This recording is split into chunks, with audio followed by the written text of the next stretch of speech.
Nous allons maintenant corriger ce premier exercice portant sur l'acquisition des congés payés.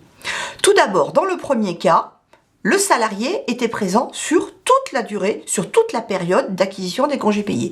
Donc, la réponse est très simple. Il a acquis 30 jours, effectivement, qu'il peut poser à partir du 1er mai N jusqu'au 30 avril N+1. Deuxième cas, le salarié, lui, n'a pas été présent tout le temps. Donc, on va calculer la formule. Nous allons calculer selon la formule, c'est-à-dire nombre de semaines multiplié par 2,5 divisé par 4, ce qui va donner 182 jours divisé par 7 pour trouver les semaines, que nous allons multiplier par 2,5 divisé par 4, ce qui va donner un nombre de 16,25 jours de congé. On arrondit toujours au nombre supérieur, tout le temps, on ne se pose jamais la question. Donc ça fait 17 jours, il a acquis 17 jours de congés payés. Il pourra les poser entre le 1er N et le 30 avril N+1. Par contre, à partir du 1er juin N et jusqu'au 31 mai N+1, il acquérira à ce moment-là 30 jours de congés payés qu'il pourra poser à partir du 1er mai N+1 et jusqu'au 30 avril N+2. Dans ce troisième cas, nous vous demandions non pas de calculer des acquisitions, mais de calculer des congés payés restants après en avoir pris certains.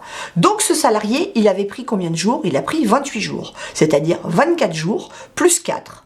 Donc 28 jours dans la période dite entre guillemets légale, la période donc qui va entre le 1er mai et le 31 octobre. Il lui reste donc à prendre 2 jours et il a jusqu'au 30 avril pour les prendre. Quatrième cas, il fallait regarder à nouveau les congés payés restants d'un salarié. Alors ce salarié, il a pris effectivement 18 jours pendant la période légale.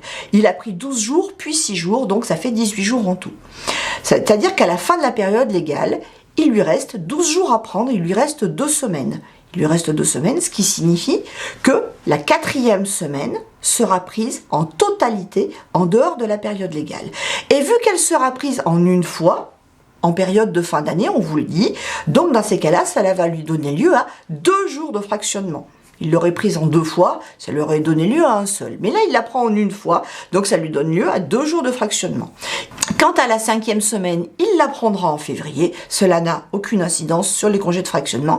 C'est-à-dire que à fin février, après avoir pris sa 5e semaine, il lui restera encore 2 jours à prendre, les 2 jours de fractionnement.